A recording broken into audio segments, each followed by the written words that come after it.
We're now going to talk about phosphorus and the role of phosphorus we're looking at mitigating phosphorus pollution specifically. And I'm going to lead things off with just a little reason as to why we're talking about phosphorus.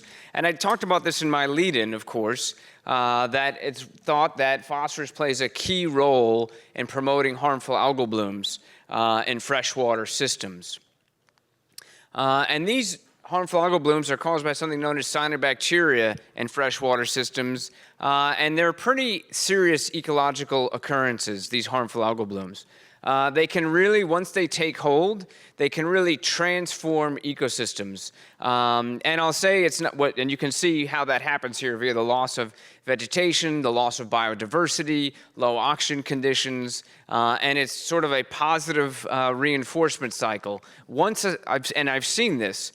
Once a lake gets into this condition, it is very difficult to get out of this condition. And I've seen some very unfortunate occurrences at places on the East End, for example. I think about Wainscott Pond, which had never had a harmful cyanobacterial bloom before Hurricane Sandy. It started to have one. It lasted for a week, then it lasted for a month, then it lasted for the summer, then it lasted for 6 months. Now this system's almost in bloom chronically, and that happened just in less than a decade. So these things, once they get a hold of a system, they can hijack and transform that ecosystem. They're also sometimes known as blue-green algae, and beyond what they can do to an ecosystem, we worry about them because they can make toxins. Now, just as a very quick overview, I could talk about this for a very long time, but there are many different genera out there, many different toxins out there. On Long Island, the most common of these is called microcystis. It makes microcystin. It has carcinogenic properties, so it's a very significant human health risk.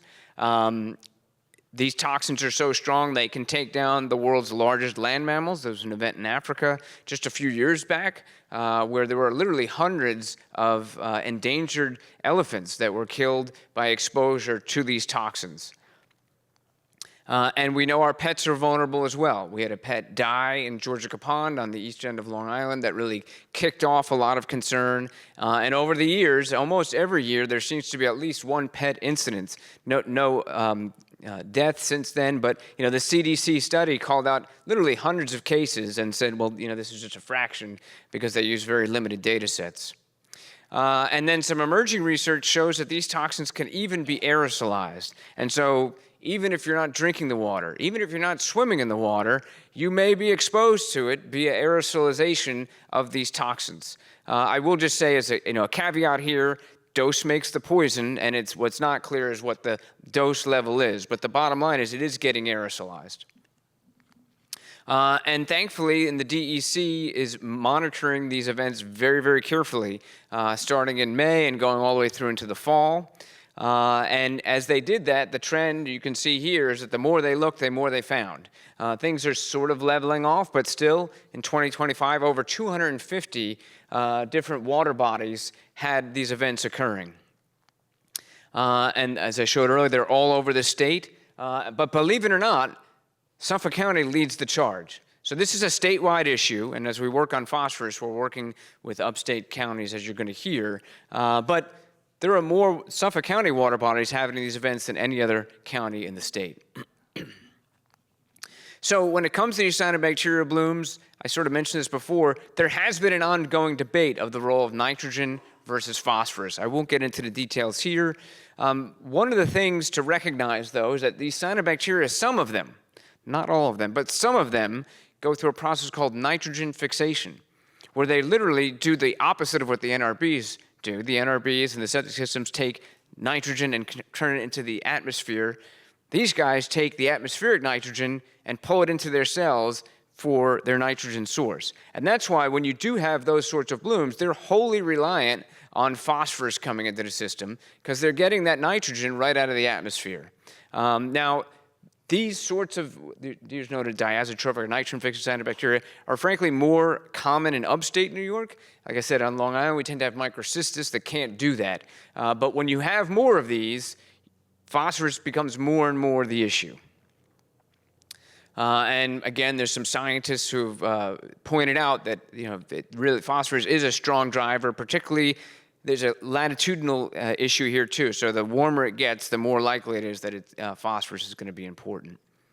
And this is just showing some literature on this. Sue Watson, classic paper showing that essentially this is the amount of total phosphorus on the x-axis. The more phosphorus you get in some lake systems, the greater the dominance by cyanobacteria. So low phosphorus, you have a healthy mix of biodiversity, and then the system gets hijacked at the very high phosphorus levels. And this is data out of showing 10 different lakes across the planet, essentially showing, in this case, it's the relationship between the amount of phosphorus and the amount of chlorophyll in these lakes. And these are actually the recovery lakes. So as the phosphorus levels went down, the amount of chlorophyll or algal biomass decreased. And I mentioned Skinny Atlas Lake earlier, but I'll mention it again. A system that never had to even think about this and is a critical drinking water source that wasn't even filtered and then suddenly has now become vulnerable to these events as well. But New York is really on the case when it comes to phosphorus. Firstly, as you may know, they have their impaired water bodies list.